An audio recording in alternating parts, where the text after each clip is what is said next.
Kisah ini adalah tentang cinta, tahta, dan pengkhianatan. Sebuah epik dari jantung tanah Jawa yang akan membuat kita bertanya, sampai di mana batas antara cinta dan kewajiban. Selamat datang di channel kami. Hari ini kita akan mengupas tuntas legenda Ki Ageng Mangir, sang pemberontak yang berani menentang kekuasaan Mataram. Jauh di masa lalu, di penghujung abad ke-16, Kerajaan Mataram Islam sedang berada di puncak kejayaannya di bawah pimpinan Panembahan Senopati. Ambisinya menyatukan seluruh tanah Jawa di bawah satu panji. Hampir semua wilayah takluk, kecuali satu daerah perdikan yang kokoh berdiri, yaitu Mangir. Daerah Mangir ini bukan sembarang wilayah. Ini adalah tanah merdeka, bebas dari pajak dan upeti kepada kerajaan manapun, termasuk Mataram. Pemimpinnya adalah seorang pemuda gagah berani, sakti mandraguna, dan sangat dihormati rakyatnya. Namanya Ki Ageng Mangir Wanabaya. Ia adalah keturunan langsung dari Brawijaya kelima, raja terakhir Majapahit, yang membuatnya merasa punya hak setara, bahkan mungkin lebih daripada penguasa Mataram. Panembahan Senopati tahu betul, selama Mangir masih berdiri bebas, kekuasaannya tidak akan pernah utuh. Ia mencoba menaklukkan Mangir dengan kekuatan militer, tapi selalu gagal. Pasukan Mataram yang perkasa seolah tak berdaya menghadapi pertahanan Mangir dan kesaktian tombak pusaka legendaris milik Ki Ageng Mangir, yaitu Kiai Baru Klinting. Konon, siapapun yang terkena ujung tombak ini pasti akan menemui ajalnya.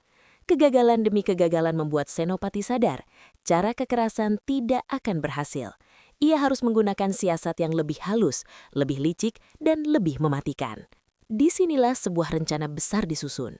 Senopati memiliki seorang putri cantik jelita, bernama Retno Pembayun. Sang putri bukan hanya rupawan, tapi juga cerdas dan setia pada ayahnya. Senopati memanggil putrinya dan memberinya sebuah tugas yang sangat berat. Menyusup ke Mangir, memikat hati Ki Ageng Mangir, dan membawanya ke hadapan Senopati di Mataram. Maka menyamarlah Retno Pembayun bersama para abdi dalam Mataram.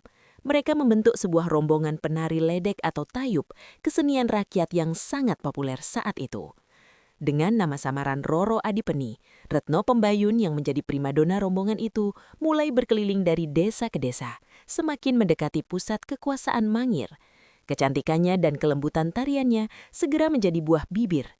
Kabar tentang penari ledek yang luar biasa ini akhirnya sampai juga ke telinga Ki Ageng Mangir. Penasaran, Ki Ageng Mangir mengundang rombongan penari itu untuk tampil di kediamannya. Saat mata Ki Ageng Mangir bertemu dengan tatapan Retno Pembayun, dunia seolah berhenti berputar. Ia terpikat pada pandangan pertama. Pesona sang penari begitu kuat, membuat hati sang penguasa Mangir yang keras luluh seketika. Singkat cerita, api asmara berkobar di antara keduanya. Ki Ageng Mangir yang tak tahu menahu soal penyamaran itu merasa telah menemukan belahan jiwanya. Ia pun melamar dan menikahi Roro Adipeni, sang penari ledek jelita. Retno Pembayun, di sisi lain, berada dalam posisi yang sangat sulit. Awalnya ini hanyalah sebuah misi, tapi seiring berjalannya waktu, tinggal bersama Ki Ageng Mangir, ia melihat sisi lain dari sang pemberontak. Ia melihat seorang pemimpin yang dicintai rakyatnya, seorang suami yang lembut dan penuh kasih. Perasaannya mulai terbelah. Ia mencintai suaminya, tapi ia juga putri yang harus patuh pada perintah ayahnya, sang Raja Mataram. Dilema ini semakin berat saat ia mengetahui dirinya tengah mengandung anak dari Ki Ageng Mangir, darah daging dari musuh terbesar ayahnya. Setelah pergulatan batin yang hebat dan mungkin juga didesak oleh para abdi dalam Mataram yang menyertainya, Retno Pembayun akhirnya memutuskan untuk membuka kedoknya. Ia mengaku kepada suaminya bahwa ia adalah putri Panembahan Senopati. Bisa kita bayangkan betapa terkejutnya Ki Ageng Mangir. Wanita yang sangat ia cintai, ibu dari calon anaknya ternyata adalah putri dari musuh bebuyutannya. Ia merasa dikhianati, terjebak dalam sebuah permainan politik yang kejam. Retno Pembayun dengan berlinang air mata membujuk suaminya. Ia meyakinkan Ki Ageng Mangir bahwa satu-satunya jalan untuk menyelesaikan konflik ini adalah dengan menghadap Panembahan Senopati di Mataram. Ia berjanji bahwa sebagai menantu, ayahnya pasti akan memaafkan dan menerimanya dengan baik. Ini adalah prosesi yang disebut ngabekten, sebuah tradisi sungkem seorang menantu kepada mertuanya, terutama saat hari raya. Ki Ageng Mangir bimbang, pergi ke Mataram sama saja masuk ke kandang singa, tapi ia juga sangat mencintai istrinya dan calon anaknya. Ia tidak ingin melihat keluarganya hancur. Setelah berpikir panjang, didorong oleh cinta yang begitu besar, ia setuju. Keputusan ini ditentang habis-habisan oleh para penasihatnya di Mangir. Mereka tahu ini adalah jebakan, tapi cinta telah membutakan mata sang pemimpin. Dengan diiringi pengikut setianya, Ki Ageng Mangir berangkat menuju Keraton Mataram. Namun ada satu syarat yang ia ajukan, ia tidak akan melepaskan pusaka andalannya, tombak Kiai Baru Kelinting. Setibanya di gerbang keraton, para penjaga melarangnya membawa senjata masuk. Terjadilah perdebatan sengit.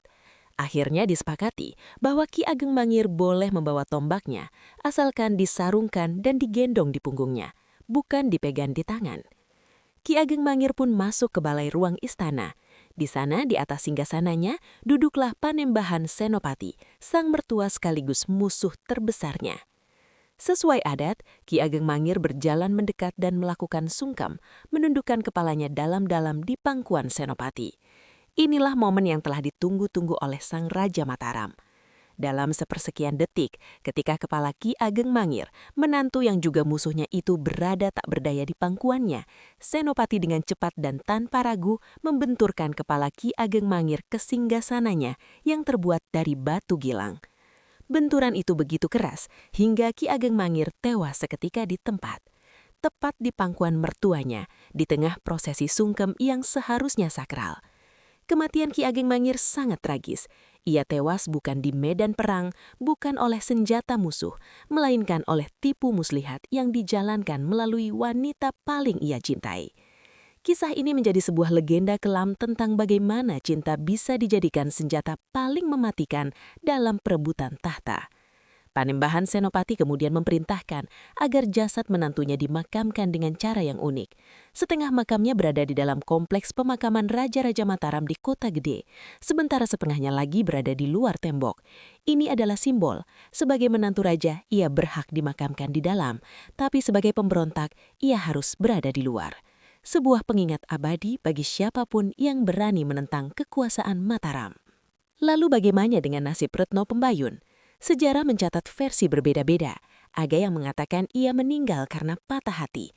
Ada pula yang menyebut ia kembali ke Mataram dan membesarkan anaknya. Namun yang pasti, hidupnya dipenuhi penyesalan dan duka yang mendalam.